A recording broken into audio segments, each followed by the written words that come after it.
may have short-term a little pain, and people understand that. But long-term, the United States has been ripped off by virtually every country in the world. We have deficits with almost every country. Not every country, but almost. That was President Trump tonight on the pain Americans will feel from his tariffs on Canada, Mexico, and China. What a confession from the guy who ran on lowering grocery store prices and bringing down inflation. In December, he said that's why he won the election, because Democrats didn't understand that Americans don't want to turn off their heat in order to buy 2 apples.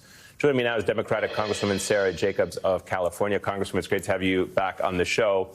What do you make of that statement from President Trump and his candid admission? I mean, the fact of the matter is American consumers are going to be the ones who are paying the cost of Trump's tariffs. That's how tariffs work. It's the U.S. importer who pays the tax and then passes it along to the American consumer. And so we're going to see the price of gas go up. We're going to see the price of housing go up because of the materials like lumber and steel that we won't be able to import. We're going to see so many costs go up for American families who are already struggling to make ends meet. And so I guess I'm glad that Trump has acknowledged it. But the American people are not going to benefit from this. They are going to be paying higher costs.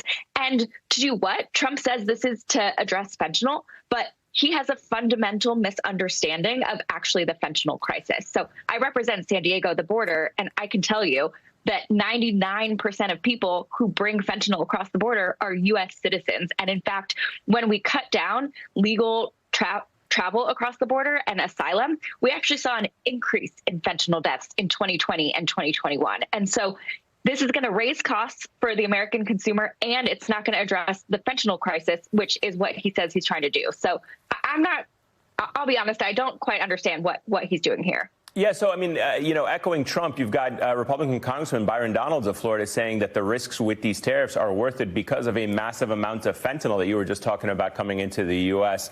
Give me your reaction to how they're framing that and how Democrats kind of counter that message and counter that narrative that this price is worth it because they're going after drugs, even though in a statement we played earlier, Trump says, this is about banking and Canada not being able to have American banks there, and also retaliation against Mexico for its immigration policies or not securing the border.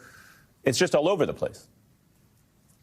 Yeah, look, the fentanyl crisis is real, and way too many people in this country are dying from fentanyl overdoses. I have talked to way too many parents who have lost their kids to fentanyl, and this is something we need to address.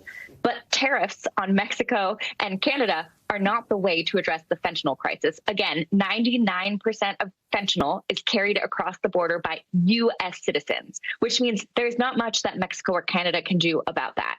Now, what we do need is actually to cooperate with Mexico and Canada to work together to get the inputs, address the inputs that are coming to those countries, to make sure that we're working together on the kinds of intelligence and law enforcement that will actually address this crisis. But instead, Trump is picking a trade war with these countries, which will hinder the kind of collaboration and cooperation that we need to actually address this very real fentanyl crisis. Homeland Security Secretary Kristi Noem said today on Meet the Press that if prices go up, it's because of the reaction to America's laws. Canada's Prime Minister Justin Trudeau and Mexico's President Sheinbaum both emphasized that they felt like these are retaliatory tariffs that they're going to have to implement is their only choice. Do you blame them? Do you blame Mexico and Canada for taking actions like these? I do not blame them. And in fact, I think that if our leaders were in their shoes, they would be doing the exact same thing. And that's what I'm worried about, because in addition to the cost the American consumers are going to pay from the tariffs we're putting on, they're also going to pay a higher cost for other goods with the retaliatory tariffs, if they can even access them. So I don't know. Say goodbye to your avocado toast and your tequila, not to mention the fact that we import a lot of oil every day from Canada and Mexico. I'm sure that that's going to be something that they're going to cut off. Like, we're going to see real pain. And again, it's not actually going to address the fentanyl crisis. What do you think Democrats can be doing about this right now? I mean, is there anything that they can do? I know there's been new leadership at the DNC, as you probably saw in my earlier segment with the vice chair, Malcolm Kenyatta. But what do you think the DNC and the Democrats should be doing as this policy gets underway, hurting ordinary Americans?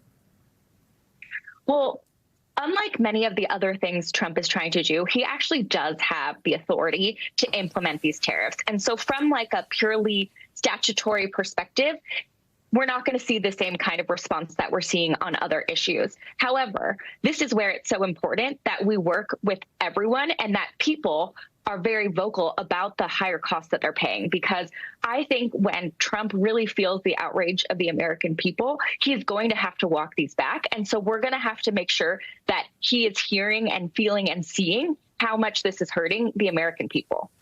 All right, Congresswoman Sara Jacobs, please stick around. I want to ask you about the Trump administration's freeze on foreign aid when we come back.